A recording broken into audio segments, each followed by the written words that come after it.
Good morning! Magandang umaga po. Pasensya na po kayo ulit. Medyo inumaga po tayo. Medyo mahaba yung araw. Pagbati sa aking Facebook friends and family, how are you po? A blessed Sunday morning. I pray na dun po sa inyo at sana po karamihan na may time off today, this Sunday, will first and foremost have time for the Lord, dedicated time, intentional time. Pinakasimple is prayer, of course, learning God's Word.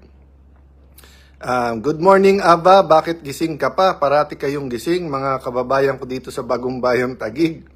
Bawal matulog, John Andre, Charlie Guzman, hello. Ano to? Crocs Contractors. Ayan.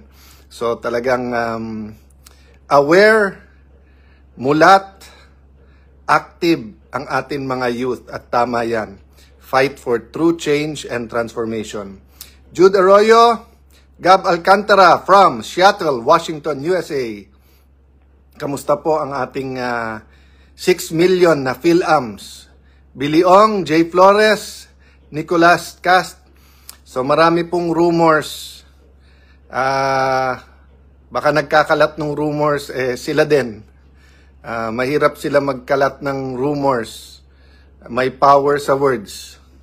Shout out Jeb Navea Badaguas. Yan. Tin Ventanilla. Eman Celis, good morning sa inyo. Ang dami natin kahit madaling araw. So guys, I was talking about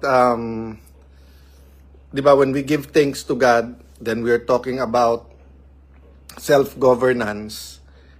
May kausap ako malalim kanina. Pinag-uusapan namin yung total surrender sa Panginoon. My Dimple, Nim YL. Ito from the Kingdom of Saudi Arabia. How do you pronounce? Nades G. Daniel. Yan. Ven Ron Tengen.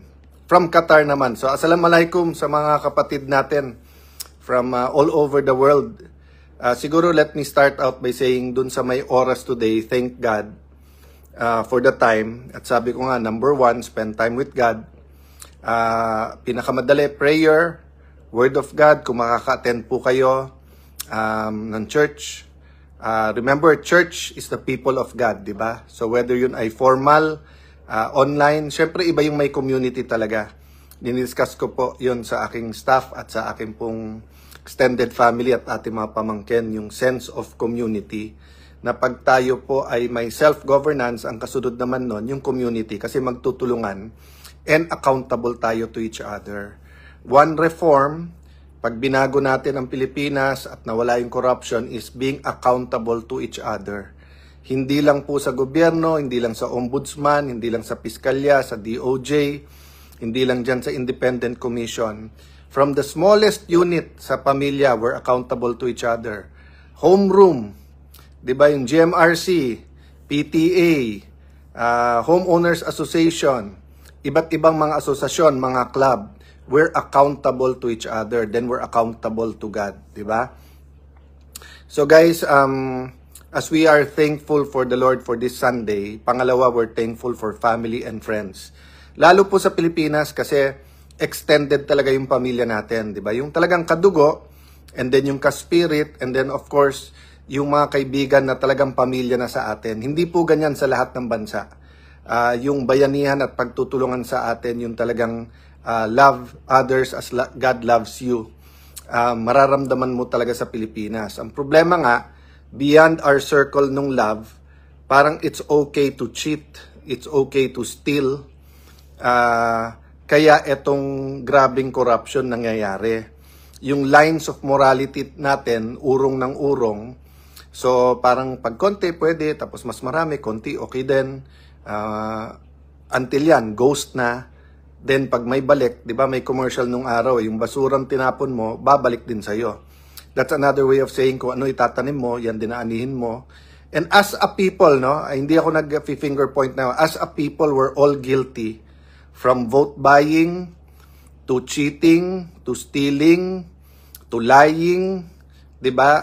Sa Old Testament po, makikita nyo po doon, let me address myself to different Christian groups, but this applicable to lahat, di ba? Importante repentance. Wala po talagang pagbabago pag walang repentance. And pag mag-repent ka, pwede ka mag-repent para sa buong grupo, for the whole nation. Walang mawawala po, walang masama. In fact, mabuti pag ang leaders natin ay humingi ng pasensya at nagsabing, nagkamali kami, Lord. We've done evil. Forgive us at may change, di ba? Walang conflict yun po sa habulin, kung sino po yung mga most guilty, middle guilty, least guilty. Kaya yung punishment po, nandyan yan para hindi ulitin at gawin nung iba, di ba? So yung mga basics, kailangan po natin matutunan. So yung problema po sa discussions ko kanina, yung trusting God, many times we say we trust God, pero sobra yung anxiety natin. At normal po yon. Kaba, stress, anxiety, di ba? So for example, nasa labas po, nag-aaral yung mga pamangkin ko dahil sabi ko, tama na yan, YouTube TV, kung hindi talaga kayo matutulog, aral dahil may exam sa Monday. Pinayagan ng parents sila one more night pero mag-aral daw. So pinapakita niya yung notebook na nagsusulat siya doon. So wala pong conflict yung sinabing, I trust God, and then nag-aaral ka, matulog ka na mahimbing. Ang problema yung parang ginawa mo na lahat, and then you say trust God, and then yung parang napaparalyze ka sa anxiety, stress, etc. So yun po yung lies sa utak mo na sinasabi ng devil na hindi mo kaya, babaksak ka, etc. And it will affect your sleep, it will affect yung pagkilos mo, di ba? So, halimbawa po, maraming may sleepless nights kasi guilty. Tama po yun na mag-guilty at tama magka-sleepless night para ma-lead sa repentance at saka sa pagbabago. Pero yung iba, hindi makatulog kasi paano ko mapangalan, pero wala naman silang ghost project. Ginagawa lang yung trabaho nila. Diba? God did not mean for us to have anxiety, stress, dun sa mga bagay na ginagawa natin yung tama. Dun pumapasok yung trusting God. But because we are human, we do hear voices. That's why sabi po sa Bible, my sheep know my voice. So, mas malalim ang relationship mo, mas may trust. So, di ba parang sa basketball po yan. Pag matagal mo ng kalaro, yung mga teammates mo, minsan kahit hindi ka nakatingin or pag sinabing trust me, papasa ko sa'yo bola basta't malibre ka. Wala kang anxiety or kung yung kabaman, nalalabanan mo yon kasi kilala mo siya, alam mo boses niya, alam mo tingin niya, alam mong papasahan ka ng bola. Pero kahit anong galing niyan, pagbago, hindi mo alam boses niya, hindi mo alam kilos niya, hindi mo alam tingin niya, 'di ba? Maliligaw ka.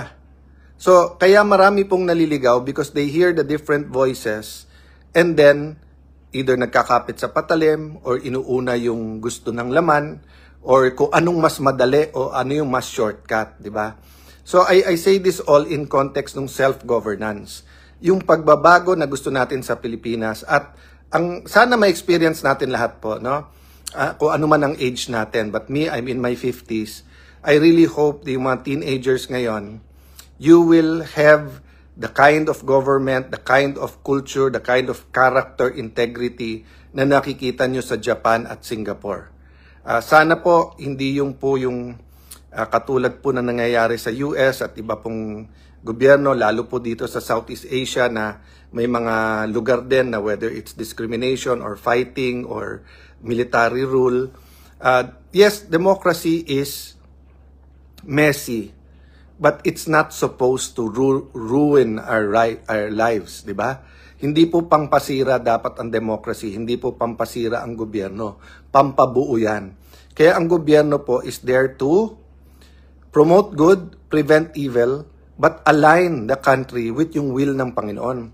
Kaya nga pag nag-pray tayo, di ba, your kingdom come here on earth as it is in heaven. Nag-align tayo kung ano ang kingdom ng Panginoon sa heaven kasi perfect yung kingdom niya sa heaven. So hindi po ako magpapakahaba masyado dahil medyo maraming lakad tomorrow. One, pray for our nation na itong shaking na ito, yung mga tamang dapat, kumbaga po, di ba, pag sinake mo yung puno, dapat yung mga patay na dahon, patay na branches, yung mga bulok, malaglag, di ba? So, dapat malaglag lahat. Kung hindi, maapektuhan din yung later on, di ba? Or it will cause, what you call this, deception na parang mabunga yung puno na yun pero marami ng bulok, di ba? Pag-pray natin na gumanda yung ugat, yung foundations ng ating bansa, yung core values natin, yung talagang loving God first, then loving others as God loves us. Pag-pray po natin that He will place like chess. I'll address myself dun sa mga mahilig mag-chess, di ba? Yung positioning from the opening to the mid-game hanggang dun sa end-game, di ba? Napaka-importante sa gitna at bandang huli na tama yung positioning mo sa opening. So, pag-pray natin na tama ang paglalagyan ng Panginoon ng bawat pyesa para pagdating ng pagbabago, tuloy-tuloy na or sure na yung victory. Pag-pray natin that the right people will be in the right place at the right time and we do things correctly. Kasi pag mag-shortcut, paulit-ulit na naman tayo, vicious cycle na naman tayo. Ven Rontegan from Qatar. Bianji ba? Bianji Cabal. Hello po sa inyo. Good morning po. Anne-Marie Celo. Sam, shout out from Norway. Ayan, all the way from Norway. Mga taga-Kuwait, magandang araw sa inyo. Neri Olita. Jude Arroyo. Marami pong magaling sa gobyerno. Minsan naiipit lang sa sistema. Kaya etong hindi natin pwedeng tantanan yung nangyayari. Para nga yung opportunity na tunay na pagbabago. By the way guys, at least mas familiar ako sa history ng Singapore. A series of shakings din ang nangyari dyan. May corruption din sa stock market. Led them for real and true change and lasting change. No? And many Christians were in a position of influence na nagtanim ng tamang mga values. Pero makikita mo, ang Singapore, isa sa mga bansa na multicultural, multi-religious, but they made it work. Ano pa kaya tayo na, yes, regionalistic, pero more or less homogeneous, di ba? O, nako-conscious na po ako. Makinis ang mukha. Mahigpit po kasi asawa ko. My Dimple, Ann Lucci will support. Thank you very much. Prayers po, prayers move mountains. Gawin yung intentional, intercede. Tutukan po natin, no? So tomorrow or later, I'll try to speak more konti about trabaho, no? God bless you guys. Again, priorities today, Sunday, Time with God, time with family, loved ones. Pray for our country. Kung ano man membership nyo na community, trabaho, kung ano man trabaho nyo, just do it as if you're doing it for God. So kung taga-timpla ka ng kape, isipin mo, tinitimpla mo yung kape para sa Panginoon. Kung taga-linis ka ng kotse, isipin mo, nililinis mo yon para sa Panginoon. Kung nag-aaral ka, isipin mo, nagpapaaral sa iyo ang Panginoon. Good night. God bless you all.